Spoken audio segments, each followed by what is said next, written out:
Okay, so this time around we're still in the fairway bunker, but we've got a different situation to the one we had last time, where the ball was sitting cleanly last time. That meant we had a few options. This time around, the lie dictates what we have to do. So it's not purely what I want. Well, yeah, of course I want to get the ball on the green here, and I'd love to hit it next to that flag.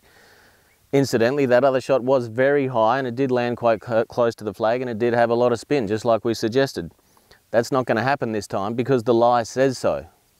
Doesn't matter how good a golfer you are or what level you're at, whether you're a C-grade golfer or a club level golfer, or whether you're a top line amateur, this lie dictates that I have to do something different. So what's different? What's our first and foremost job in a fairway bunker? Hit the ball first. If we hit sand first, we lose a lot of energy. The ball might even stay in, or it might only just get out, and then we've got still a long way to go. So we want to maximize distance out of this and get this as close to the green as we can. It also means that we're not allowed to go for the flag anymore because we've got another bunker in front of us, which could potentially cause a huge problem.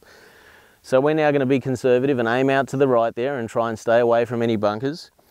And the difference now, in terms of our setup, is that we need to have more of a descending blow on the ball rather than the previous lie, which was sitting up all nice and peachy. This one now has to go a little bit further back in our stance. The further the ball goes back in your stance, the more of a descending blow you're going to have.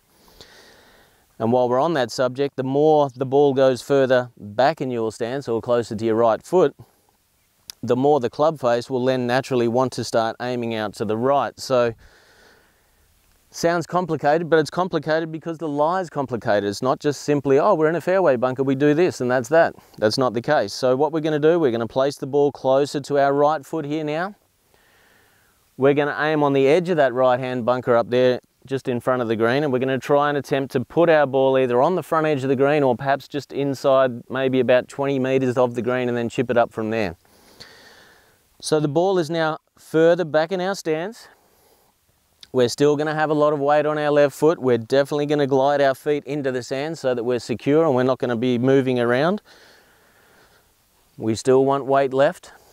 We want weight left because we want to promote downward and we want to make sure we hit the ball first. So here we go. We're still going to grip it a little bit shorter so that the club doesn't bottom out too heavily into the sand.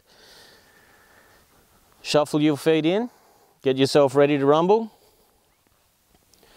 Squeeze a little bit of weight into that left foot and away we go. We're now going to hit down into the back of the ball. This also means the ball's going to come out a lot lower and far less high than that last one. Obviously that's dictated to because the ball is further back in your stance. That means a pitching wedge now is going to be turned into maybe a 9 or an 8 iron in terms of its loft. That means the ball's going to come out lower. We've got plenty of space to do that here. That's why we're going to be game and have a go at it. If we were up in under that lip, we would be limited again. We wouldn't be able to do this shot, but because we've got the space, we can go ahead and do it. So here we go. Ball's closer inside, certainly right of the middle of my feet. Weight left, a little bit shorter in the grip here, and away we go. There we go. So the ball's come out quite low. It's landed up there on the right hand side of the green. We might have an opportunity to chip and putt for our up and down from there.